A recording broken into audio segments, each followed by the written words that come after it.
Embriología del sistema respiratorio. La formación de las yemas pulmonares ocurre a la cuarta semana. Aparece el divertículo respiratorio yema pulmonar. La localización de la yema depende del incremento del ácido retinoico sintetizado en el mesodermo. El ácido induce regulación positiva en el factor de transcripción TBX4, que se expresa en el endodermo del tubo intestinal donde se origina el divertículo respiratorio. Al inicio, la yema pulmonar tiene comunicación con el intestino anterior. El divertículo se expande en dirección caudal. También vamos a encontrar a las crestas traqueoesofágicas. El intestino anterior se divide en porción dorsal, que corresponde al esófago, y porción ventral, que va a ser la tráquea. En la siguiente imagen se muestran 4 dibujos esquemáticos, rotulados de izquierda a derecha como A, B, C y D. Los dibujos A, B y C representan las fases del desarrollo del divertículo respiratorio o yema pulmonar. Se muestran también la división del tabique que divide al intestino anterior en esófago y tráquea. En la figura A se observa la cresta traqueoesofágica coloreada de celeste. Inmediatamente a su costado derecho se encuentra el intestino anterior en color amarillo. La cresta traqueoesofágica está unida al intestino anterior en su porción superior. Es similar a un globo desinflado, mientras que el intestino tiene forma de tubo. En la figura B, el divertículo respiratorio se observa por anterior al intestino. Ahora la cresta traqueoesofágica es parecida a una Y pequeña invertida.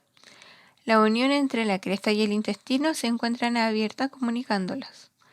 En la figura C, esta unión se encuentra cerrada, separando ambas estructuras, convirtiendo el intestino anterior en el esófago y a la cresta traqueoesofágica en tráquea, mientras que los extremos inferiores de esta Y invertida, que ahora aumentó de tamaño, corresponderá a las yemas bronquiales primarias.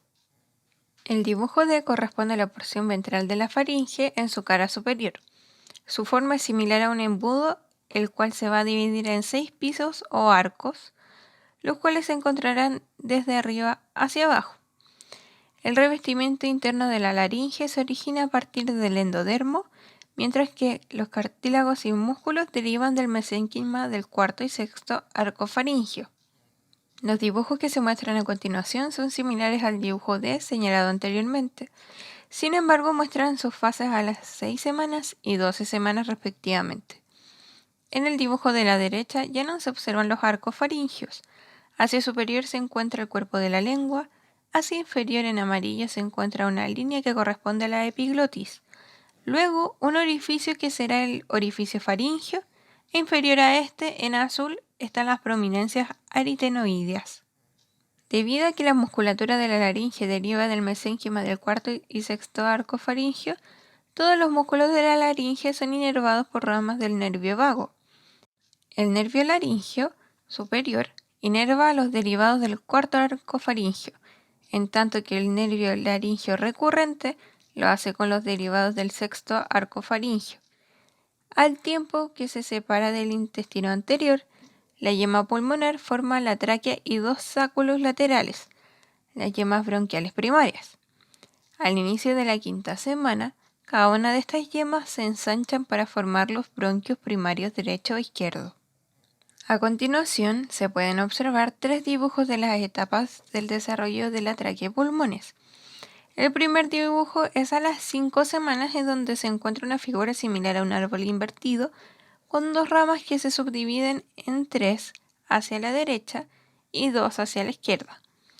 El tronco de este árbol corresponde a las crestas y las ramas son las yemas bronquiales. El siguiente dibujo es de la 6ª semana.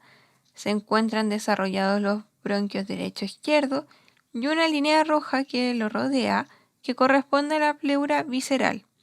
En el tercer dibujo corresponde a las 8 semanas, donde ya se pueden notar los lóbulos superior izquierdo y derecho, lóbulo medio derecho e inferior derecho e izquierdo.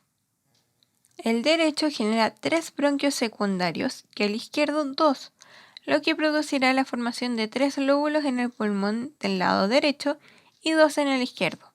Con el crecimiento en dirección caudal y lateral, los pulmones se expanden hacia el interior de la cavidad corporal. El mesodermo que cubre el exterior del pulmón se convierte en pleura visceral. La capa de mesodermo somático que cubre el interior de la pared corporal se transforma en la pleura parietal. El espacio remanente entre la pleura parietal y la visceral corresponde a la cavidad pleural.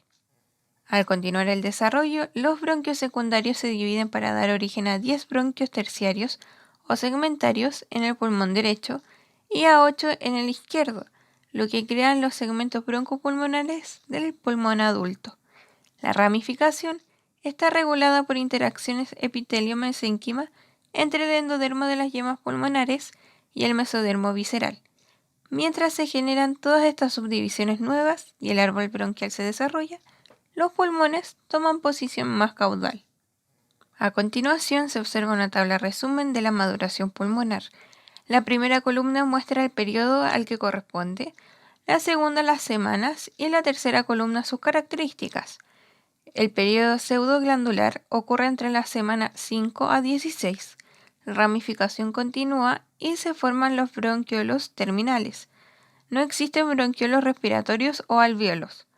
En el periodo canicular, que ocurre entre las semanas 16 a la 26, cada bronquiolo terminal se divide en 2 o más bronquiolos respiratorios, que a su vez se dividen para formar entre 3 a 6 conductos alveolares. En el periodo de los sacos terminales, que ocurre a las 26 semanas, se forman los sacos alveolares o alvéolos primitivos y los capilares establecen contacto estrecho con ellos. Finalmente, en el periodo alveolar, que ocurre desde los 8 meses de gestación hasta la niñez, los alvéolos maduros tienen contacto epitelio endotelial o capilar. Bibliografía Langman, Embriología Médica, 14ª edición 2019.